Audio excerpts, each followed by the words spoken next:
Hello. Today we're diving into the harsh and mysterious daily life of the Middle Ages.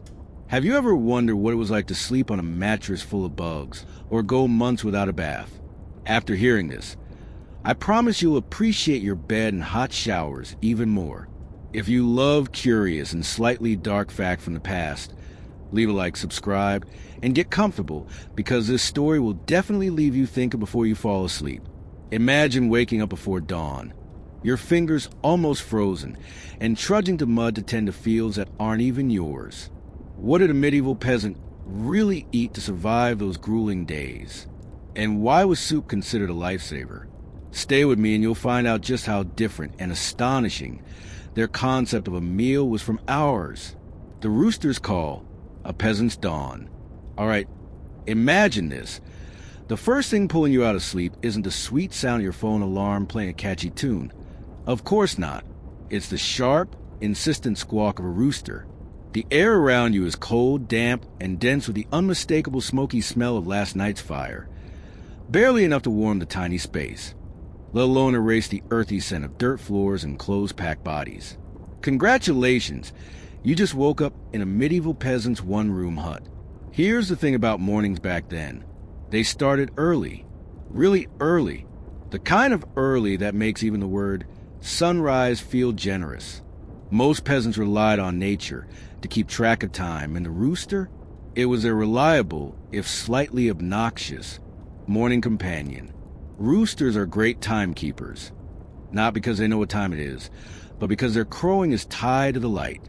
As soon as the first glimmers of dawn break through the sky, they let everyone know about it. No snooze button, no second chances. For a medieval peasant, waking up before the sun wasn't optional. It was survival. Every second of daylight mattered because their entire livelihood depended on squeezing work into the hours when they could actually see. This didn't mean they bounced out of bed refreshed, though their beds, if you could even call them that, were usually made from straw or hay. Maybe there was a coarse-wool blanket if they were lucky, but none of this was cozy. And did I mention that medieval homes were crowded? Families, animals, and sometimes even tools all shared the same tight space. A household might wake up to the shuffle of livestock moving around right next to them, the grunts of pigs, the clatter of chickens, or even the occasional goat bleating. Let's be honest, no one was waking up to peace and quiet. The hut itself didn't make mornings any easier. Picture a rough wooden frame patched up with wattle and daub, that sticks woven together and coated in a kind of mud plaster. The roof was usually thatched, offering some protection from rain, but certainly not from leaks, drafts, or insects. The hearth, smack in the middle of the room, was the closest thing to central heating, but wasn't doing anyone any favors when the fire had burned low overnight. The air was often choking with smoke because chimneys weren't a standard feature. Smoke just hovered and seeped out through tiny gaps in the walls or roof, leaving everything, including the people, reeking of it. Combined with the earthy smell of damp straw bedding and animals, the atmosphere was pungent. So, why wake up so early when your environment isn't exactly welcoming? Because if you didn't start your day before the sun rose, good luck getting through everything. The first task of the day often set the tone for the rest of it, for families relying on crops or livestock. Skipping a morning chore wasn't just lazy. It could be the difference between dinner on the table or going hungry. Maybe you needed to milk the cow before it got restless or check that the sheep hadn't wandered off in the night. Or maybe you had to head straight for the fields to start working. Fortunately, medieval peasants had one major advantage that modern folks don't. They were pros at using the natural world as their guide. The gradual lightening of the sky, the position of the sun, and even the behavior of animals. All of it helped them keep track of time without clocks. But here's where it gets even tougher. An early start didn't mean the workday was packed with variety. Quite the opposite. A peasant's life was rigidly structured, and once the rooster's call got you moving, chances were your tasks from sunup to sundown were pretty much the same as the day before. That predictability made it all the more important to pace themselves. Waking up late or skipping steps could throw the entire day into chaos. Now, before jumping straight into heavy labor. Most peasants tried to fuel up. Breakfast wasn't some leisurely affair like we have now. Forget a platter of eggs and bacon, or even cereal. Food was strictly functional, whatever kept you moving. But getting to breakfast took effort because almost everything had to be prepared from raw ingredients. There were no pre-sliced loaves sitting conveniently on the table. There was bread, sure, but it was often coarse, dense, and made from barley or rye, which were cheaper grains than wheat. If you were lucky, someone had managed to heat some pottage, a sort of grain-based porridge or soup, for everyone to grab a few spoonfuls. The smoky fire from the hearth wasn't just a source of warmth. It was also the peasant equivalent of a kitchen stove. If the fire had gone out overnight, which it often did, restarting it would be priority number one. This wasn't as simple as flipping a switch. It took time and patience to coax sparks into a flame, especially with raw materials that were most likely damp. Once the fire was going, it was all put to work. Heating, cooking, and drying whatever needed drying. But here's where the grind of the routine really starts to sink in. This quick, functional breakfast wasn't about gathering for cozy family time. More often than not, it was consumed quickly, with people already thinking ahead to the work that awaited them. Picture a family hurrying through their meal, each person calculating their individual tasks for the day, and moving with practiced efficiency. Time was always against them, and no matter how early they rose, it was easy to fall behind, especially if the weather wasn't on their side, or if animals caused some kind of unexpected trouble. The first few moments of a peasant's morning were crucial, not just for their survival, but for the survival of their entire community. It wasn't just about them or their family. It was about meeting the quotas imposed by the castle lord, tending to the livestock that everyone relied on, or making sure the fields were ready for planting or harvesting. Every single person's efforts fit into a larger system that could crumble if too many things went wrong. And yet, not everything about those mornings was bleak. There was a kind of rhythm to it, a unity born from shared struggle. Villages had their own hum of life as fires were stirred, animals fed, and fields slowly filled with workers starting their tasks. These mornings were the heartbeat of medieval peasant life, setting a tone not only for the day, but for their survival. But once that first wave of tasks was completed, there was always the next thing waiting. Fueling up wasn't just about survival. It was about endurance. How did rugged medieval breakfast manage to power such relentless, physically demanding lives? Let's look at what a peasant actually ate to keep them going through that grueling day. Breaking the fast. What peasants ate in the morning. All right, you're exhausted already and the day hasn't even begun. So what's for breakfast? Spoiler alert. It's not the kind of meal you post on Instagram. Forget pancakes, bacon, or a frothy latte. We're starting the day medieval style, which means practicality and survival came first, and flavor was, well, an afterthought. Your options were limited. To put it mildly, breakfast for a peasant was more about filling your stomach enough to endure backbreaking labor than about creating any sort of culinary experience. Food scarcity played a massive role in this. What you ate, and how much it you ate, was entirely tied to what you could grow, trade, or scrape together. A poor harvest could mean that even breakfast, the simplest and most functional of meals, would be rationed to make supplies stretch as far as possible. No one was waking up to a feast. So what did they eat? The most common answer is pottage, a thick, stew-like meal made from grains, usually barley or oats, mixed with whatever vegetables happened to be available. Think of it as a medieval oatmeal, except instead of sweetness, it leaned towards savory and bitter. It wasn't fancy, but it was filling, and that was what mattered most. Preparing it required some effort, though, especially early in the morning. Water needed to be drawn from a well or the nearest stream, and if the fire had gone out overnight, someone had to reignite it. This wasn't as simple as striking a match. Starting a fire involved flint, steel, dry kindling, and plenty of patience. Once the fire was going, the hearth became the centerpiece of morning activity, with the pottage simmering in a simple, blackened pot. If pottage wasn't an option, bread was the other morning staple. But don't picture the kind of golden, fluffy loaves you'd find at a bakery today. Bread in the medieval period was dense, heavy, and coarse. It was often made from cheaper grains like rye or barley, and the texture could be gritty at best. In some cases, the flour was mixed with bean meal or even ground up acorns during particularly lean times. Not exactly appetizing, but it got the job done. Fresh bread was rare among peasants. Most families had to make a week's supply in one session, and as the days passed, the loaves became rock hard. Cutting through these pieces of stale bread required strength and sharp knife. No wonder they often soaked it in soup just to soften it up. Now, picture the scene when families gathered to eat.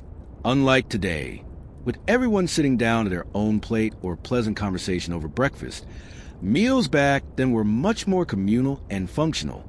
A single bowl of pottage or a hunk of bread might have been shared among several people, especially when rations were low. The youngest in the family, or those deemed the weakest, often got the smallest portions, which created this daily sense of tension over whether there'd be enough to go around.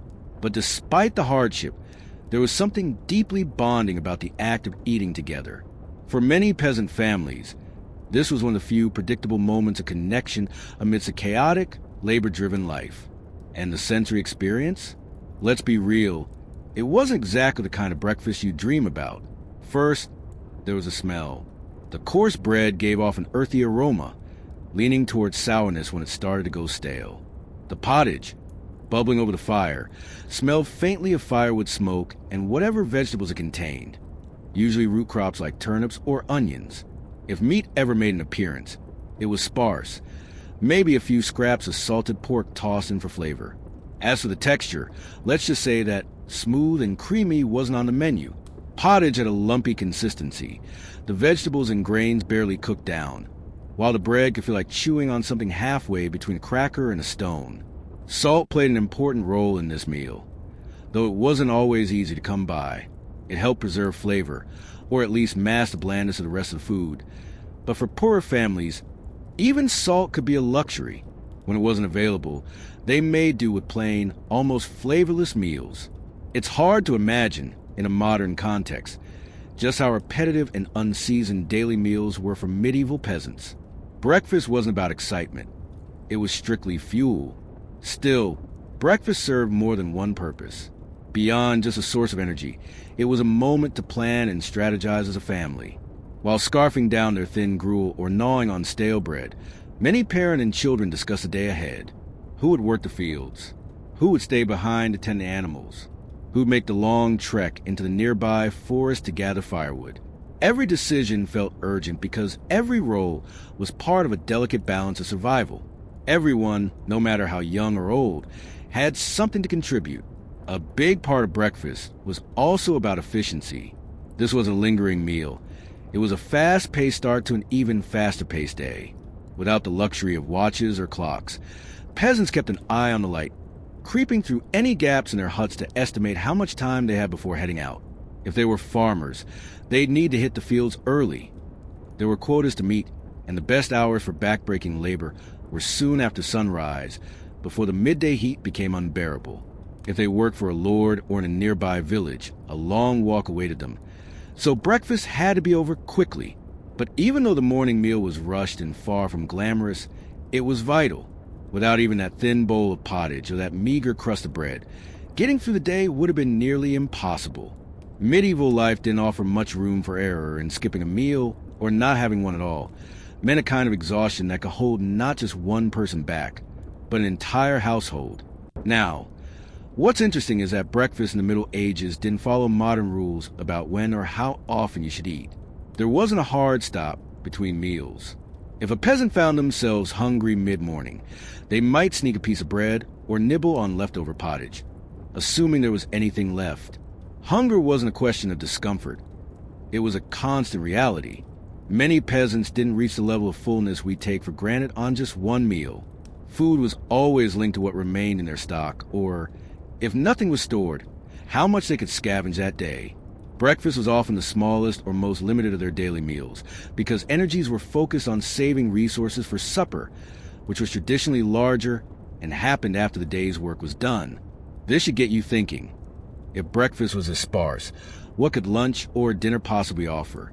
Did food improve as the day went on, or did scarcity strike again? Let's just say that medieval dining didn't get much easier as time advanced.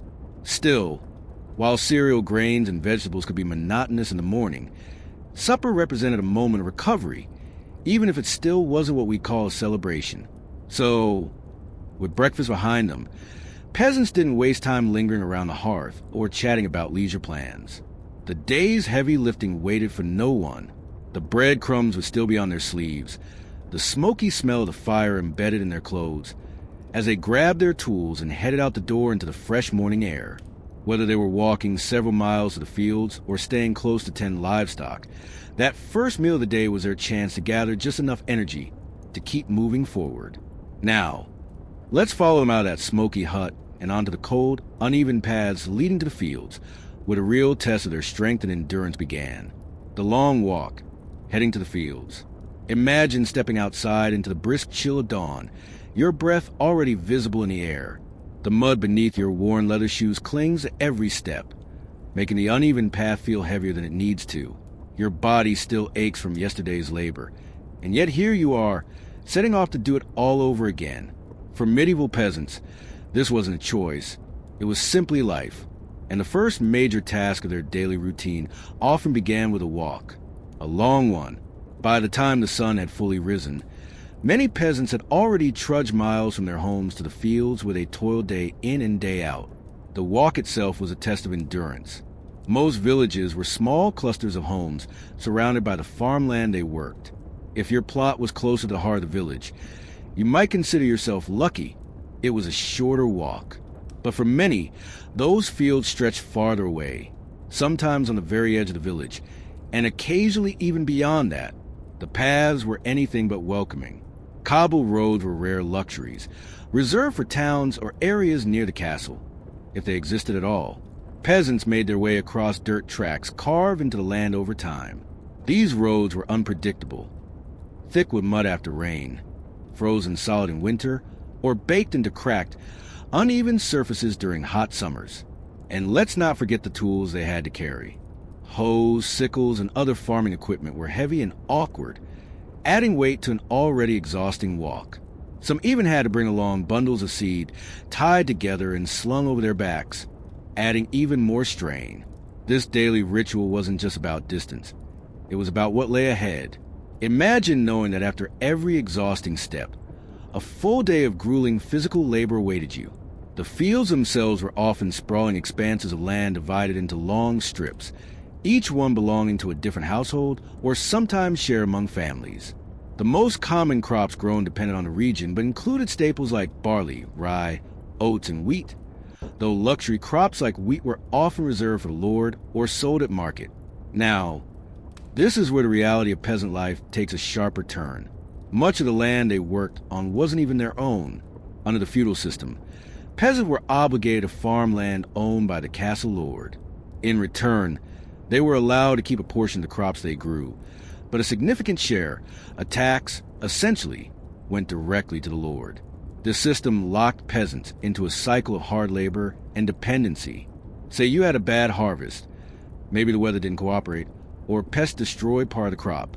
You still owed the same amount to your lord, whether you could afford it or not. Fall short, and the lord's enforcers wouldn't hesitate to collect payment in other ways. It was a constant source of pressure, knowing your survival hinged on meeting these demands while also keeping enough to feed your family. And speaking of family, many peasants didn't endure this life alone. For better or worse, families often worked together, pooling their strength to meet quotas and stay afloat. Picture a father walking ahead with a heavy plow, a mother following to plant seeds, and older children spreading manure as fertilizer. Yes, that was as unpleasant as it sounds. Even younger children weren't exempt. They might have been tasked with chasing off birds or keeping an eye on livestock grazing by the fields. Imagine an 8-year-old standing in a field, waving a stick to shoo away crows, knowing that failure to do so could impact whether his family got to eat that year. Hundreds of these tiny responsibilities added up, each one interconnected with the next. When they finally reached the fields, the real work began. Farming back then wasn't just hard, it was downright brutal. Without modern machinery, every single task relied on sheer physical effort. Plowing was done with animals, usually oxen, pulling wooden plows that often got stuck in the heavy soil. The person guiding the plow had to wrestle it forward step by exhausting step, bracing their body against the strain. Sowing seeds required bending down repeatedly throughout the day, a movement that took its toll on the back and knees. Harvesting, back-breaking work with a sickle, where wheat or barley was cut by hand and gathered into bundles. There were no shortcuts, no machinery to lean on, just hands, simple tools, and endurance. The physicality of it was relentless. Calloused hands, sore muscles, and dirt that clung to the skin were just part of the experience. Now, here's something fascinating about their daily efforts. They weren't just farming for themselves. A system called manorialism tied peasants' labor directly to the landowner, typically the lord of the nearby castle. It wasn't just taxes they paid, peasants owed labor, too. This could mean spending several days a week working on the lord's personal land, on top of tending their own fields. The idea was that the lord provided protection through the castle, knights, or local militia in exchange for this arrangement. Of course, that protection wasn't always needed or even seen as fair compensation by the peasants. Resentment toward the feudal system ran deep, but rebellion wasn't exactly an option when your survival depended on staying in the Lord's good graces. But what about those ties to survival? Let's consider one family in a hypothetical village. Imagine a man named Alan, his wife Marjorie, and their two sons, 15-year-old Hugh and 8-year-old Walter. Alan shoulders most of the plowing. His hands blister from gripping the worn wooden handles. Marjorie walks briskly behind him, scattering seeds in precise lines while keeping an eye on Walter as he shoos away birds with a bit of rag tied to a stick. Hugh lugs a sack of manure he collected earlier, spreading it evenly with a practiced hand. Alan grits his teeth against exhaustion. Marjorie silently calculates whether they'll have enough grain left after tithing to sell at market. Walter, too young to process all this, just focuses on waving off crows while sneaking an occasional glance toward the village for signs of movement. It's a mundane scene, almost repetitive, but every person in that field knows how much rides on their work being done efficiently and quickly. The fields themselves operated on the whims of the season. Spring meant planting and preparing the soil, a time of hope mixed with urgency. Summer demanded constant weeding, repairs of tools, and readiness for the harvest. Fall was the most intense. It was harvest season, a period of all-hands-on-deck labor from sunrise to sunset.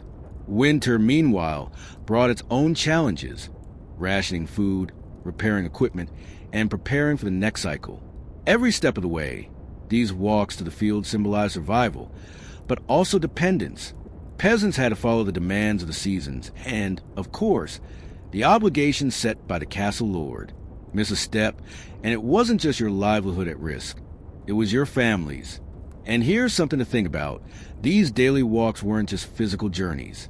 They were constant reminders of the social structure dictating their lives. Seeing the castle in the distance, a looming symbol of authority, was enough to reinforce their place in the hierarchy. For some, the castle meant safety from external threats, like raiders or other lords encroaching on their land. For others, it was a stark reminder of their subordination, a physical manifestation of a system they couldn't escape. The paths they walked every day cemented their role in a larger cycle of labor, survival, and obligation. By the time noon rolled around, most peasants were deeply immersed in their tasks, their morning walk a distant memory. Breaks were rare and brief, often just enough time to munch on some leftover bread or pottage before returning to the grind. But that midday pause?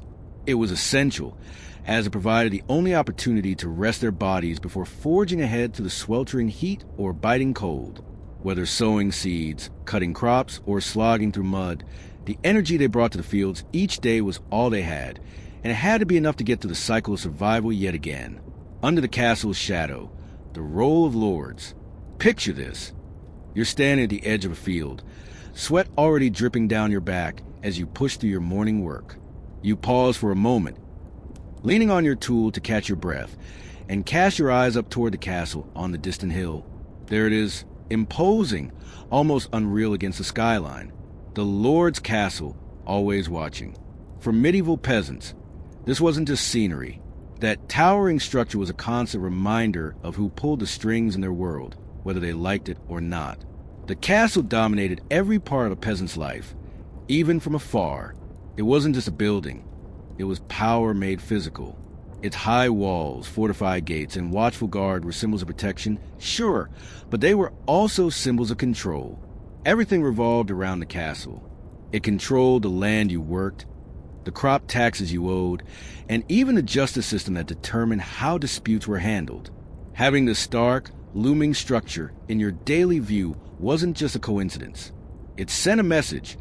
Your life here wasn't entirely your own, and though it was distant enough to keep you out of the Lord's direct sight, it was close enough to remind you that nothing you did escaped his influence.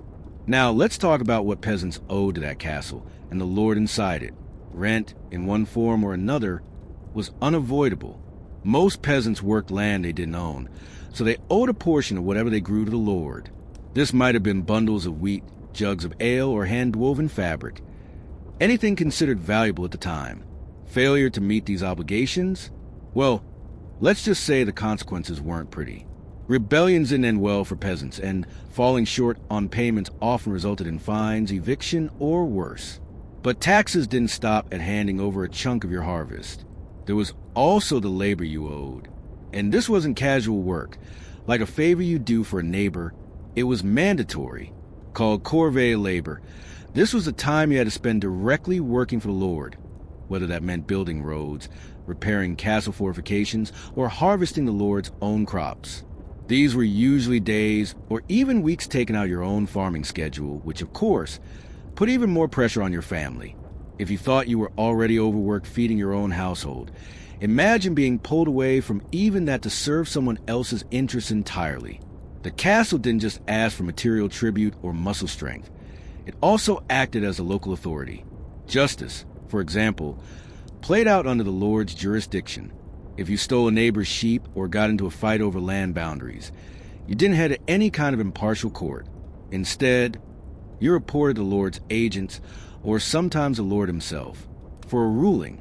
Punishment could range from fines to public shaming, and in more extreme cases, physical punishment.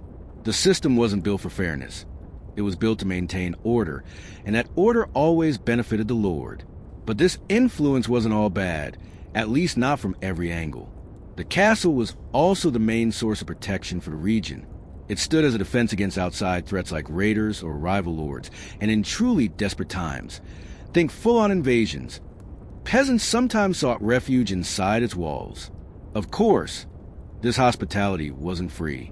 During peaceful times, you spent your days toiling to support the Lord's security system.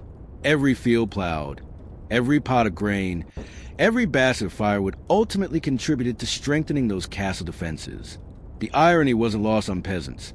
You worked tirelessly to ensure the survival of a system that kept you dependent. Interactions with the Lord or their representatives weren't an everyday thing, but when they happened, they could be tense or occasionally bizarre.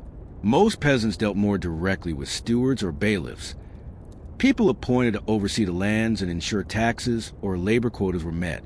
These figures often traveled the village, inspecting fields, counting livestock, and keeping tabs on how much food or material was coming in. It wasn't unheard of for bailiffs to be deeply disliked, especially if they enforced strict punishments for failing obligations. The Lord himself, though, meeting him was rare and often intimidating.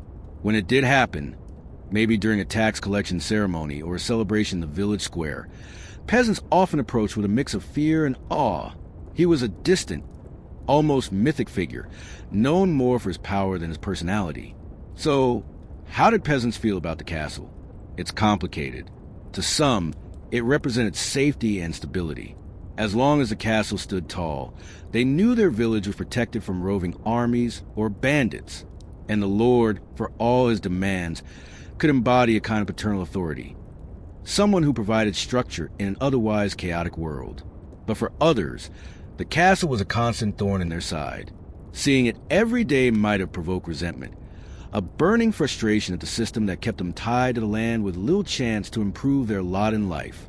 It's easy to imagine peasants tired of exhausting their strength to maintain a lifestyle they'd never get to enjoy. This delicate balance between survival and subservience was the glue of the feudal system. Without peasants to farm the fields and pay taxes, The castle couldn't function. But without the castle offering protection, the peasants wouldn't stand a chance against larger forces outside their control. It was a mutual dependency, though the benefits leaned heavily toward lords rather than the laborers breaking their backs on the land. What's equally fascinating is how the castle wasn't just an economic or military power. It shaped village culture, too. Festivals, for instance, were sometimes hosted or sponsored by lords, which gave peasants rare moments of celebration.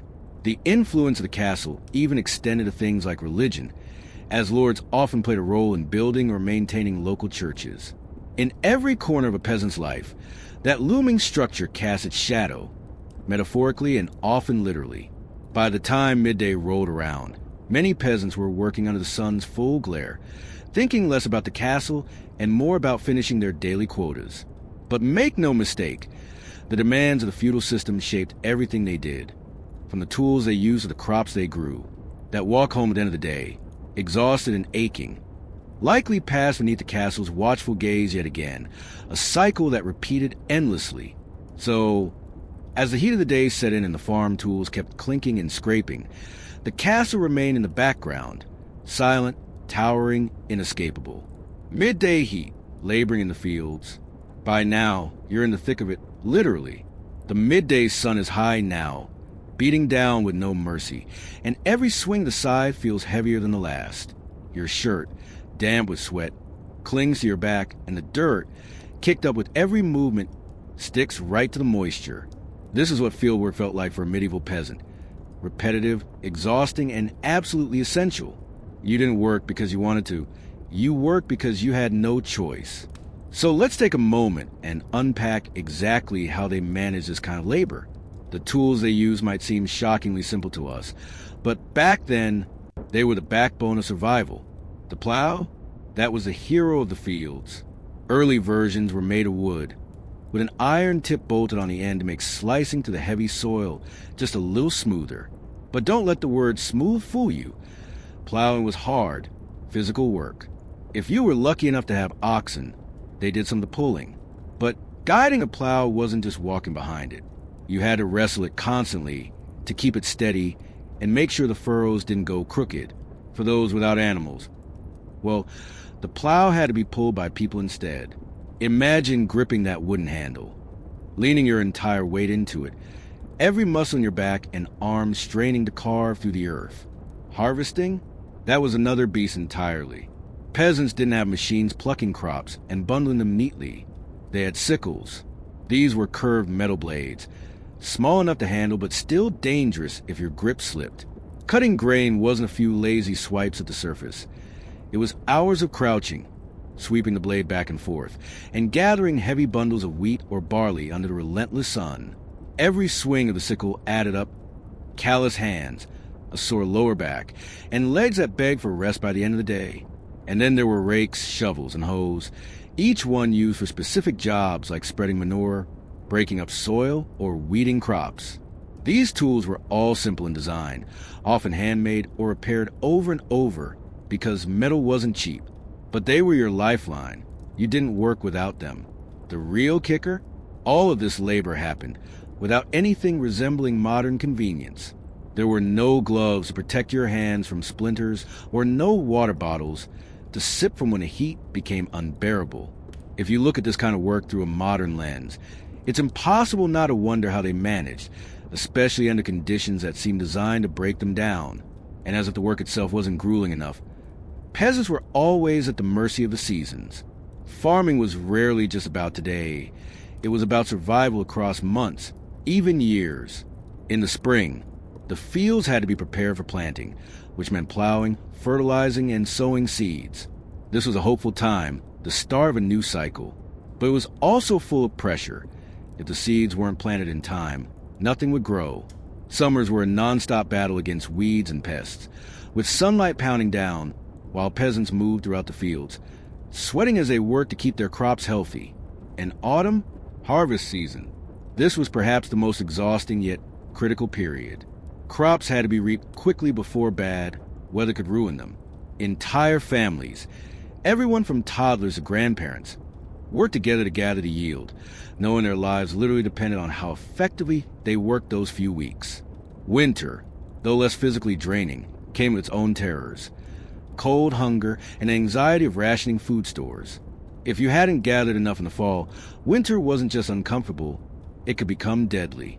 Now, if you think the seasons were tough, the unpredictability of the natural world made it 10 times harder. Imagine this. A peasant named Thomas and his family had worked tirelessly in their fields all season. They tended to wheat crops morning to night, making sacrifices along the way. Fewer meals, sleepless nights, and endless days in the sun. But just as the wheat finally ripened, ready for harvest, a violent thunderstorm rolls in. Within hours, heavy rain and gusting winds flatten the crops, scattering the grains and flooding the field. Months of work gone, with no way to fix it. For Thomas, this isn't just a moment of heartbreak. It's life-altering. He still has to provide the Lord's share of the harvest, even if it leaves his own family with barely enough to survive the cold months. There's no insurance policy, no financial cushion. You start over or you starve. The reality of field work wasn't just about exhaustion. It was about risk. And when things went wrong, which they often did, it threw entire households into turmoil. This didn't just affect Thomas, though. Villages function as tightly knit networks, so when one family struggled, the whole community felt the squeeze. Neighbors might try to pitch in, offering extra grain or helping to repair equipment. But resources were finite. Everyone wrestled with the same hardships, and charity only went so far.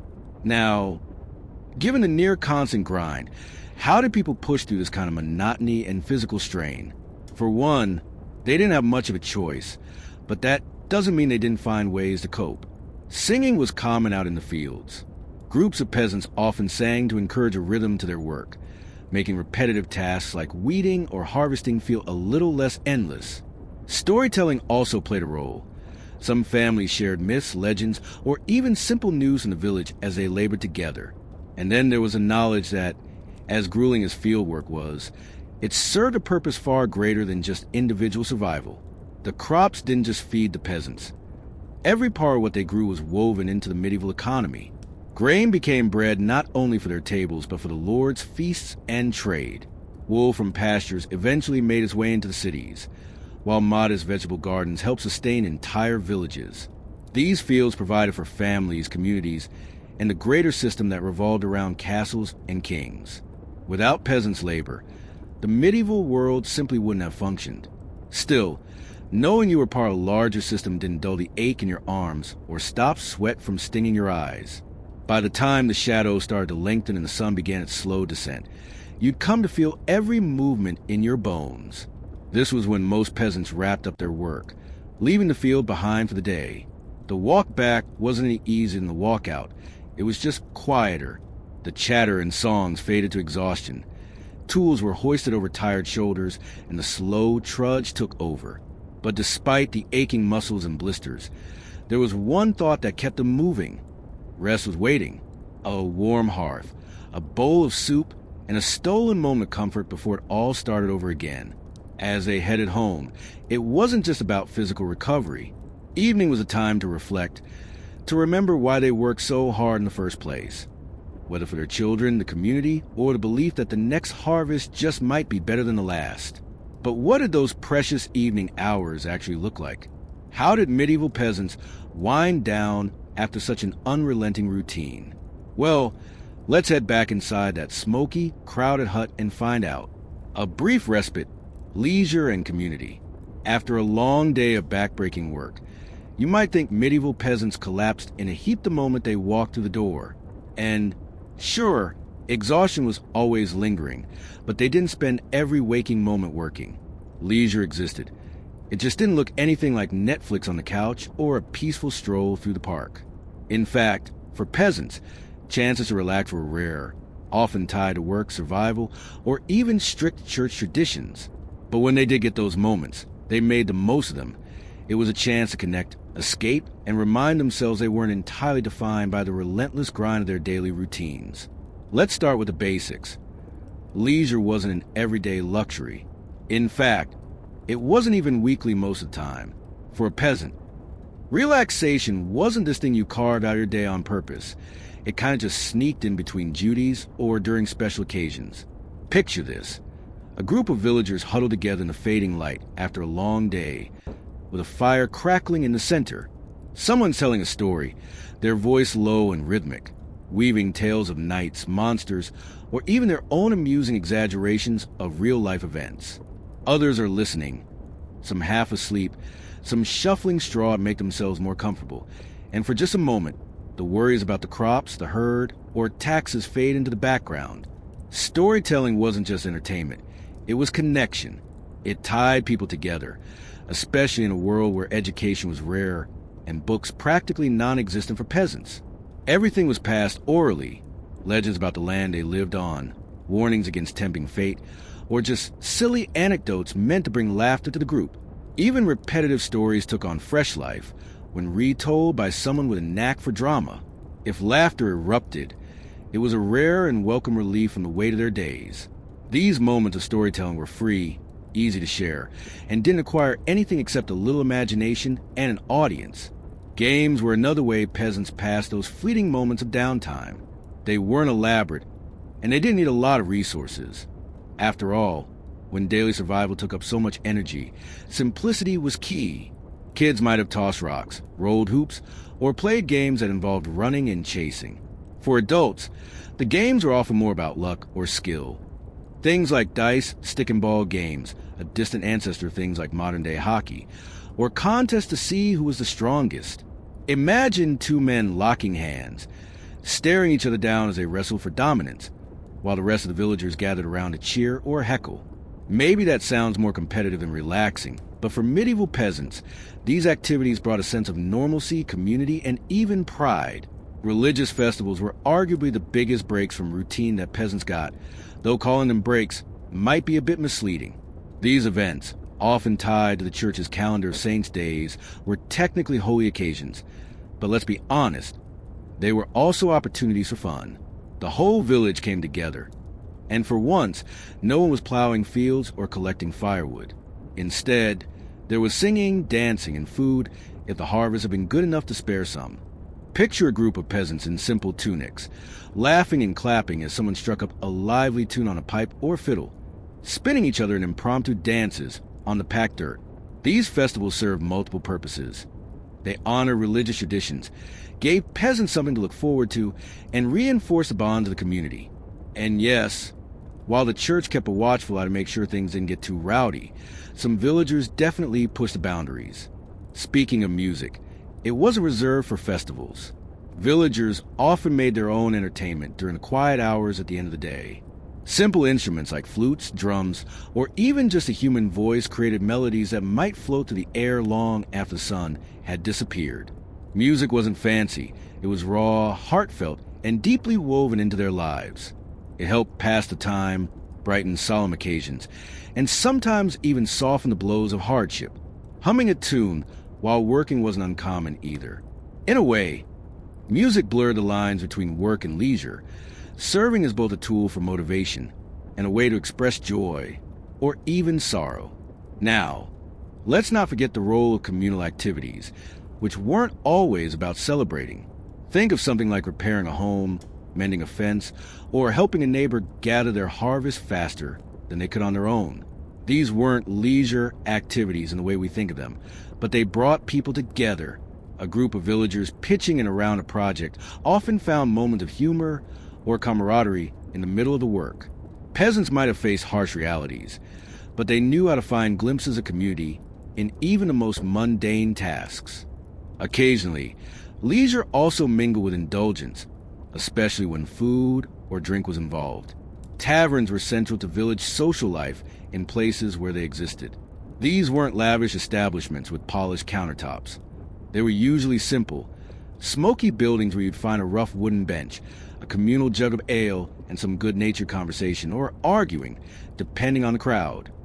For peasants who could afford it, which wasn't everyone, spending an evening at a tavern was a way to escape the pressures of life on the farm. It wasn't glamorous, but it was a chance to unwind. It's also worth noting how creativity crept into their moments of rest. Many peasants passed the time by crafting small things, straw dolls for children, simple carvings, or even weaving useful household items. These hobbies didn't replace their responsibilities, but they brought small moments of satisfaction. Imagine a farmer carefully carving a piece of wood by the fire after supper, shaping it into a charm or tool while his family gathered around. There's something uniquely human about the way peasants found quiet fulfillment in creating, even when resources were scarce. Even with all these outlets for leisure, relaxation was far from guaranteed. For one thing, it was often interrupted by necessity. A crier might rush into the village saying an animal had escaped, or a storm might call everyone to secure the thatched roofs before the wind could tear them off. Emergencies, no matter how small, didn't stop just because you were taking a break. And religious obligations could also limit leisure. Church authorities often reminded peasants to avoid activities that seemed indulgent or disruptive, especially on holy days. Still, these stolen moments of rest and play were critical, not just for morale, but for their sense of identity. Life as a peasant wasn't glamorous, but there was still joy to be found in shared laughter, a good song, or that rare moment when everyone in the village came together.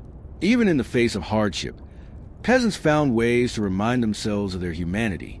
Leisure wasn't just about passing time. It was about holding on to the sense of community that allowed them to endure their struggles. So, after a day of toil, maybe the evening brought a light-hearted game, the sound of music drifting through the village, or a shared meal filled with quiet conversation. These moments weren't flashy or extravagant, but they were enough. They were enough to give medieval peasants the strength to face the next day's challenges head-on, knowing they didn't face them alone. But before the fires and hearths burned down to embers, before children curled up on straw bedding and the adults laid their weary bodies to rest, something else waited. The rituals and routines that prepared them for the night ahead. These were moments of preparation, reflection, and yes, an acknowledgement that tomorrow would come much too soon. The ritual of cleanliness, myths and realities of hygiene. How often did medieval peasants actually bathe? The easy answer is, not very often. But before we start imagining clouds of dirt and people walking around caked in filth, let's clear up a common misconception.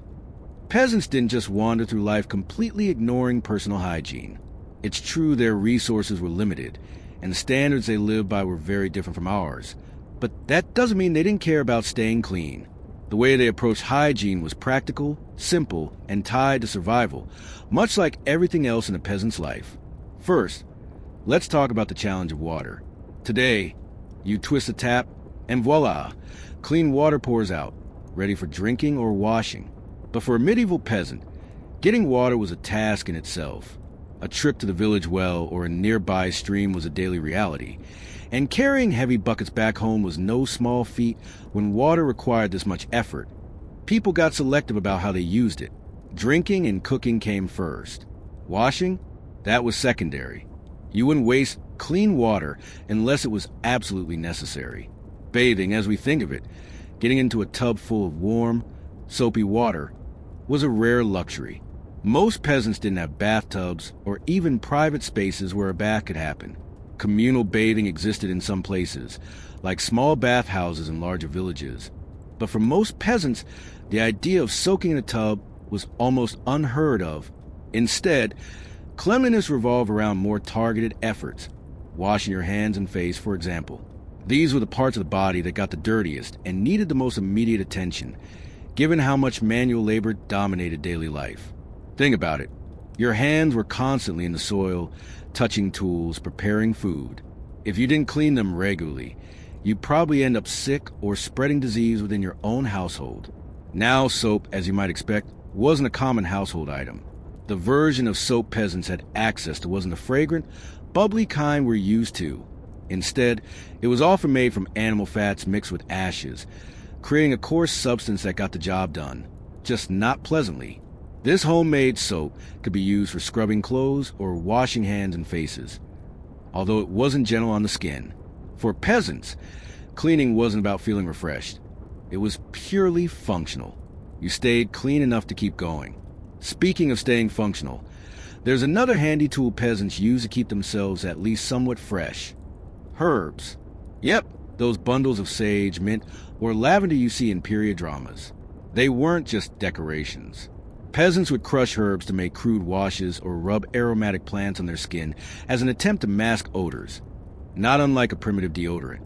Herbs might also be tossed into water to create something akin to a scented rinse, which was about as close to a luxury spa treatment as you'd get in a medieval hut. But let's face it, if you were to walk into a medieval peasant's home, clean wouldn't exactly be the word that came to mind. The smell alone would hit you first. Between the smoky haze from the hearth, the earthy scent of damp floors, animals moving around indoors, and the general lack of ventilation, the air would be heavy and pungent. Add in the fact that people wore the same clothes day in and day out, sometimes for weeks before washing them, and you get a sense of how challenging it was to maintain personal cleanliness. Washing clothes was another labor-intensive task. Fabrics were scrubbed in rivers, sometimes with ash-based detergents. But this wasn't a weekly chore. It happened when clothing got too visibly dirty, or when the stink became unbearable. Now, here's where religion starts to mix with hygiene. Medieval Europe was incredibly influenced by the church, and that extended the views on cleanliness. On the one hand, cleanliness was often linked to godliness. There are records of monks and nuns emphasizing the importance of washing hands before meals as part of maintaining good habits. But on the other hand, extreme bathing or vanity around cleanliness was sometimes viewed suspiciously. People were taught to take care of their bodies, yes, but they were also warned against excessive indulgence in such things. Communal baths, in the rare places where they existed, could straddle that line. Larger villages or towns might have small bathhouses where people could clean up, socialize, or just relax. However, these spaces were mostly frequented by those who could afford them, leaving the average peasant to rely on simpler methods, like quick washes with a bucket of water in the privacy of their hut's corner. And even if you had access to a communal bath, it wasn't exactly risk-free. Sharing water with a bunch of other people carried health risks. And considering how little was understood about germs, it's easy to see how these places might spread illness instead of preventing it. Still, medieval peasants weren't ignorant of the relationship between hygiene and health. Many villages used small streams or designated spots to dump waste far from where people collected drinking water. While this wasn't foolproof, contamination still happened. It shows an awareness of avoiding sickness when possible. And hygiene wasn't just about personal health. It was also tied to social norms. Think about how bad odors or visibly dirty clothes might affect your interactions within the community. Nobody liked a neighbor who smelled worse than the animals they shared space with. Of course, the biggest challenge to hygiene wasn't just limited resources or a lack of soap. It was how deeply cleanliness was tied to survival priorities. When you're working the fields from sunrise to sunset, caring for livestock and hauling water from the well, there's not a lot of time or energy left for scrubbing every inch of your body. The focus was always on the necessary. Keep your hands clean enough to eat, rinse off enough dirt to avoid infections, and move on with your tasks. Bathing your whole body, that was for major occasions or as preparation for religious ceremonies. The rest of the time, you lived with what you had, smells and all. So yes, by modern standards, peasants weren't exactly squeaky clean, but their hygiene practices made sense for the world they lived in. They knew their limitations and adapted as best they could. Looking at it this way, their approach wasn't about luxury or even comfort. It was about getting through the day while staying functional. As the sun dipped lower and peasants finished their evening routines, any final moments for hygiene were quick and practical. A splash of water here, maybe wiping down sticky hands or sunburned faces before gathering for supper. The smell of smoke and animal hide probably clung to their clothes as they sat down with their families, but in their world, that was just normal. And honestly, by the end of the day, who had the energy to care about body odor when there was bread to break and fires to keep burning? But even with the dust and sweat of the days still lingering, a sense of relief settled in as families prepared for their final meal. The evening was a time not just for food, but for sharing stories, planning tomorrow's survival, and stoking the hearth one last time before the cold night crept in. That ritual of gathering around the fire, surrounded by the smoky warmth of the day's end, marked the transition from work to rest. And as the flames burned low, it was a chance, however brief, to forget the demands of fields and focus on the simple comfort of being together, grime and all. The final meal, supper by candlelight. By the time the sun dipped below the horizon and twilight cast long shadows over the village, it was finally time for the last and most substantial meal of the day. The air inside the small huts was thick and heavy, part smoke from the hearth and part the comforting aroma of hot food simmering slowly over a low fire. Supper wasn't just a meal. It was a culmination of the day's efforts, a rare moment when tired bodies gathered in a circle around the hearth, sharing warmth, food, and a small sense of ease after relentless labor. For most peasants, supper was the biggest meal of the day, though biggest doesn't mean abundant. It was built out of practical, affordable ingredients, usually whatever hadn't already been eaten for breakfast or during a midday pause. If bread was left, it was reheated by the fire or dipped into a pot of pottage to soften it up. Pottage, that ever-present staple of a medieval peasant's diet, made another appearance here. This stew-like dish was endlessly flexible, made from grains like barley or oats, with vegetables from the garden thrown in: leeks, onions, turnips. Sometimes, for the lucky few, there'd be scraps of salt pork or a bone added in for flavor. But on hard days or in harder seasons, it might just be thin broth, spiced with little more than hope. Preparation for supper began long before the family ever sat down to eat.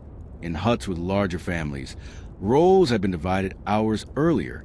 Someone fetched water from the well, balancing a brimming bucket against an already sore shoulder. Someone else poked the fire, adjusting the coals to ensure a steady heat. Cooking tools were humble.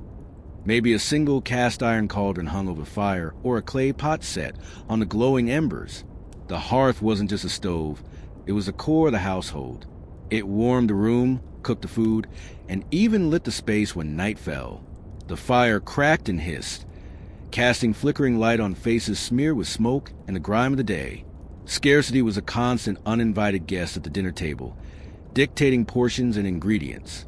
Poor harvests or heavy taxes meant meals shrank even more. Imagine sitting down to a pot of pottage, so thin it barely held together, with its meager ingredients spread out between a family of 6. This was a reality for many peasants. But even in those leanest of times, food still carried a deeper meaning. It was proof that there had been some triumph against all the odds: a harvested root that survived the frost, a loaf baked from grain spared from taxes.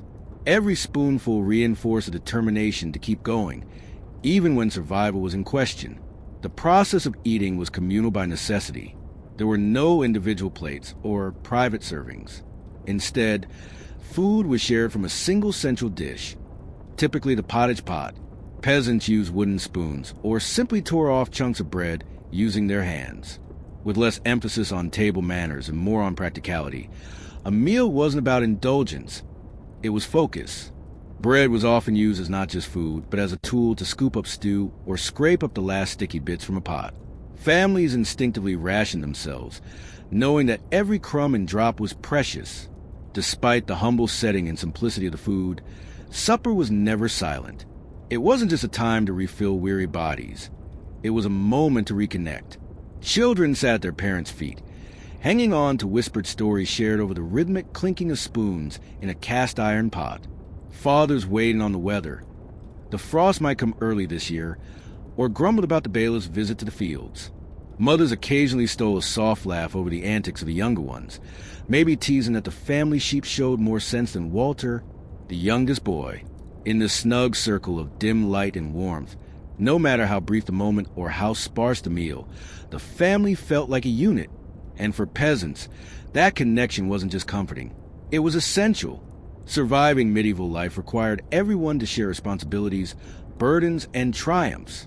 Where food was abundant enough, supper could even bring small indulgences, simple things that might have seemed extraordinary in the midst of constant hardship. Think of a fresh green herb added to a pot, giving a brighter flavor, or someone surprising the family with a handful of berries gathered on the edge of the woods. On rare occasions, festivals or successful hunts might yield larger portions of meat, filling the hut with a rich and unfamiliar scent of roasting fat. Those moments didn't just feed the body. They gave a spark of excitement to lives that revolved so heavily around routine and survival. What would it have been like in this setting? Sitting cross-legged near the hearth, feeling warm for one of the few times that day. The fire would pop, sending tiny embers up the chimneyless roof, while the room smells mingled, the earthy sweetness of turnips melting into soup, the hint of salt from preserved pork, and the omnipresent scent of smoke clinging to wool clothes. If you close your eyes, the hum of voices might blend with the occasional thump of a wooden spoon against the pottage pot as someone scraped for seconds. The warmth of the fire radiated into the closest faces, leaving the far corners of the room dim and shadowy. But peasant suppers weren't just about nourishment. They were survival strategies in action. Every meal spoke to the circumstances of the day. A lavish bowl of pottage or multiple loaves of bread meant a good harvest or successful negotiation with the Lord Steward. A thin broth with barely any substance pointed to hard times. Even the act of eating together showed how essential the household network was. Everyone pulled their weight, from the smallest child scaring birds away from crops to grandparents stitching worn clothes to last another season. While supper offered relief from the day, it didn't erase the anxieties of peasant life. Over meals, families strategized, often voicing their worries about looming problems. Could they meet the Lord's grain quota this season? Would the cow give enough milk to trade at market? What if another 2 weeks of drought pushed them too close to famine? These questions weren't abstract. They shaped every choice, every bite taken. But there was also resilience in those meals. Sharing food, however little, reaffirmed that they were enduring together, that unity mattered more than words can capture. After supper, the hearth remained the center of the home, even as plates were wiped clean and pots were emptied. Someone might hollow out a piece of bread and fill it with leftover stew, tucking it away for breakfast. Another might stoke the fire, adding just enough wood to keep embers alive until morning. Preparations for tomorrow began almost immediately. The dim light of a single candle, or sometimes just a glow of the low-burning hearth, filled the space as people prepared to sleep.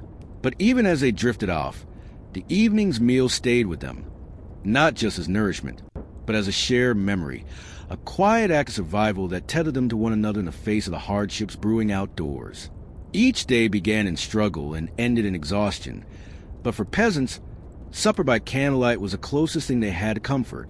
It was both a pause and a promise to do it all again tomorrow. As the last bits of stew clung to the sides of the pot and the embers pulsed faintly in the hearth, the quiet settled in for good, and in that fleeting calm, they could let themselves forget, if only for a little while, the relentless weight of the world just outside their doors. Nightfall, rest and reflection. As the last embers in the hearth gave off a soft orange glow, the hut fell quieter. Dinner was done, the last crumbs of bread eaten, the pot of pottage scraped clean. This was a moment peasants yearned for all day, a chance to stop moving, to rest their aching bodies. But winding down in a medieval village didn't mean relaxing the way we might picture it now. Even the night carried its share of challenges and discomforts. The first order of business after supper was preparing for the darkness. There wasn't any electricity to flip on, and no street lights glowing outside the hut. Once the sun went down, that was it. The night belonged to the stars, the moon, and whatever flickering light could be mustered indoors. Candles were expensive, often hoarded for special occasions, and oil lamps were not common in most peasant households. That left the hearth. The fire had to be carefully managed, stoked just enough to keep burning through the night, so you could relight it in the morning. But letting it burn too brightly posed a risk. Houses were extremely flammable, and accidents did happen. So the room was dim, shadows stretching across the low walls as people shuffled through their nighttime routines. In these final hours of the day, families came together in a different way. If there was firewood left to chop, wool to spin, or tools to fix, those tasks were sometimes done by the light of the fire. But for the most part, this was a time for stillness. People talked quietly, often sharing stories or even singing softly as they wound down. It wasn't uncommon for children to settle onto the floor first, curling into their spot while listening to a half-told tale about saints, folk heroes, or mischievous woodland spirits. For adults, this time became reflection. Maybe plans were made for the next day, or small worries shared aloud to lighten the burden. The pace slowed, though the cold hut never truly became comfortable. When it came time to sleep, everyone's arrangement looked remarkably similar. Forget about privacy. Huts were small, usually one room for the whole family. and at most, there might be a thin partition of wood or fabric separating one corner from another. Space was valuable, and everyone crammed in where they could.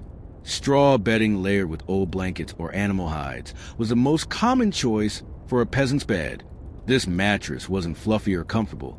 It was lumpy and coarse, and as the temperature dropped, straw didn't offer much insulation. Beds as we know them were rare luxury items, reserved for those with wealth or higher status. For peasants, sleep spaces were more about function than comfort. Sharing these cramped sleeping spaces was a given. Family members pressed up against each other not because they loved being close, but because they needed the warmth. Winters could be brutal, with icy drafts slipping through the cracks of poorly built walls. Body heat often made the difference between an unbearably cold night and one that felt just barely manageable. And it wasn't just people sharing the space. In some homes, animals were brought inside at night: cows, goats, pigs, or chickens. This wasn't out of laziness or untidiness. It was a deliberate choice. Animals were valuable resources, and letting them sleep in a hut kept them safe from thieves or predators. So, yes, peasants might lay down to sleep in a space where the straw was damp from a leaky roof, the fire was spitting smoke into the air, and a restless goat was inches away from their face. Despite all that, they found ways to settle in. Exhaustion does that. It doesn't care about luxury or perfection. After a day bent over in the fields or tending to endlessly needy animals, most peasants likely fell asleep within moments of their heads touching the straw. But sleep didn't always come peacefully. Nights in a medieval village had their own soundtrack. Distant howls of wolves, the rustle of wind through the trees, or the occasional cry from someone in the village who'd woken suddenly. The dark brought its own set of fears, too. Superstition ran deep, and many believed that strange, unseen forces came alive at night. In a world where candles illuminated only a small circle of light, and the rest was pitch black, you couldn't help but wonder what might be lurking just out of sight. The rhythm of life was tied to the sun in a way that feels almost foreign today. The day began when the first light of dawn spilled over the fields, and it ended when twilight faded into night.